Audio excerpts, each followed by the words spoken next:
छंचिणा भजा प्रस्तुत करने प्रथमे छंचिणा को एहीपरि साइज रे काटी नेबा।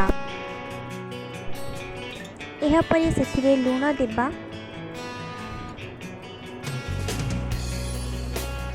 हलदी गुंड देबा, लंका गुंड देबा एवं सुखिला लंका को छिंडाई पकाई देबा। सेथिरे रसुण छेची पकाइबा, सेथिरे चाउल गुंड पकाइबा एवं बेसन पकाई भल भावरे गोलाई नेबा।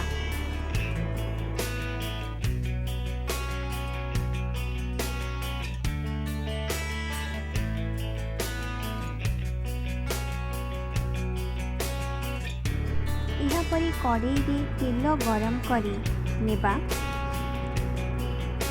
तेल भल भावरे गरम हो गले सेथिरे सेही गोला होइथिबा छंचिणा को पकाई भाजी नेबा।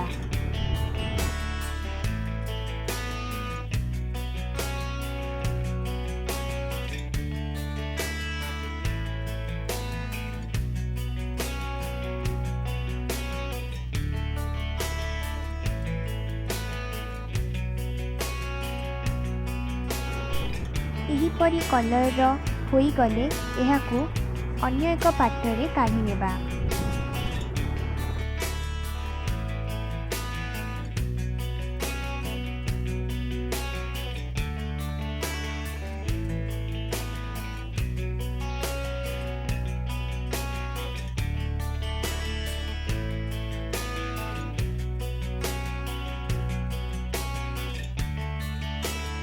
एहापरि प्रस्तुत होइजिवो छंचिणा भजा।